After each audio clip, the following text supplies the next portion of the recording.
Hello Libra, Sun, Moon, Rising, and Venus signs. Kamusta kayo? Sana po nasa mabuti kayong kalagayan.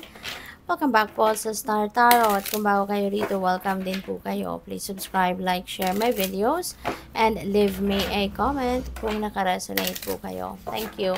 So, tingnan natin kung ano mga messages ni Libra. And by the way, shout out muna sa ating beloved channel member na si Atnel0929. Hello po and salamat po for your support sa aking channel. So, Pentacles, Three of Pentacles. Ang na-pick up ko dito, meron siguro dito magkakaibigan. No? Maybe you have friends dito that you're going to work with. No? Baka magnenegosyo kayo or baka magko-collaborate kayo in a project or baka nagsa-social media kayo at tulong-tulong kayo. Maaring magkakaano kayo, magkagrupo talaga kayo, you know, and maybe you're doing a project, no? Whether that is in social media or sa pamilya or sa trabaho, naging magkakaibigan na din siguro kayo, something like that. So, there's going to be some, partnerships dito.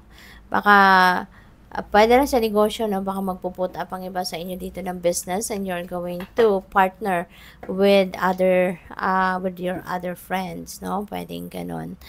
So, Six of Swords, this is a moving on energy. You are up for discovery dito, no? Of other places, mga ganon. Pwede na magra-relocate ang iba sa inyo. Pwede sa pagra-relocate na yan that involves changing jobs, changing your careers, diba? Changing career path, pwedeng ganon. And ano na to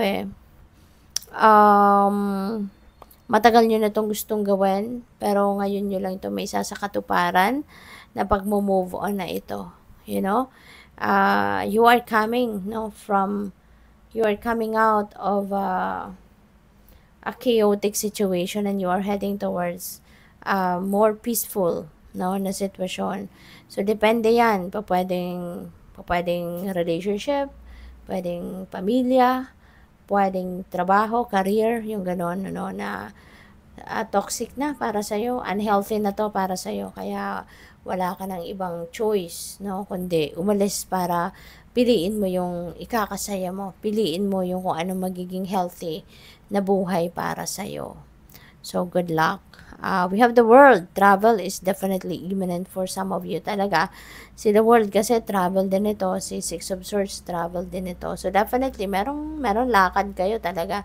Meron talagang pag-aalis, pagbabiyaheng gagawin ang iba sa inyo dito, Libra. See the world, this is really beautiful energy kasi success, success ang naghihintay sa inyo dito. Meron kayong mga pinagkaabalahan siguro in the past na ngayon, It could be a long-term project, 'di ba? Pwedeng ganun na finally, mapagtatagumpayan mo na 'yan. Finally, maa-accomplish mo na, matatapos mo na. Kaya good luck sa iyo dito. And good for you. At pwede rin na ang iba sa inyo rito pwedeng ano ito pwedeng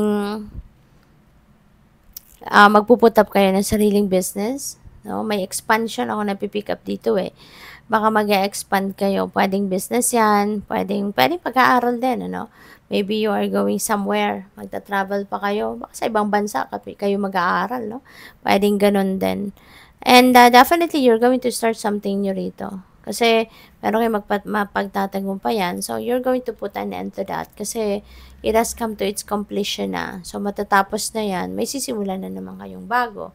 So, maybe you are heading towards a new project, diba? A new contract.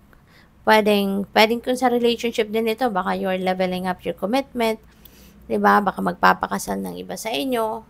At baka yung kasalang ito, baka magaganap pa sa overseas. Diba? Pwedeng destination wedding yan na gagawin or mangyayari para sa iba sa inyo. Kaya good luck. So, tignan natin kung ano pa ang kaganapan dito for Libra.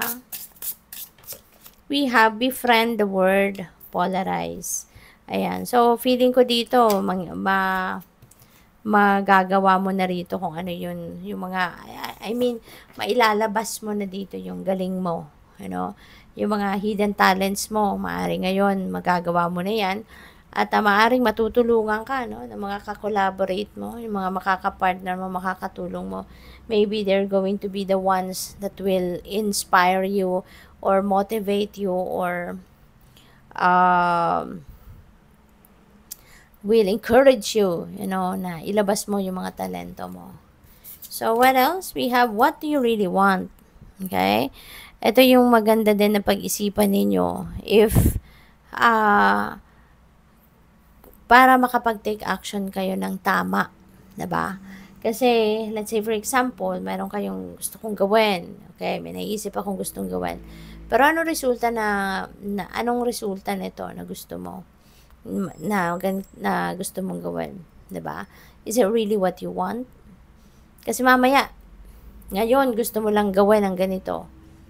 Pero yung magiging resulta nito in the end, hindi rin naman yun ang dream mo. Hindi rin naman yun yung makakapag fulfill sa'yo. Diba? Kaya dapat, before you take action towards something, alamin mo muna kung yun talaga yung gusto mo.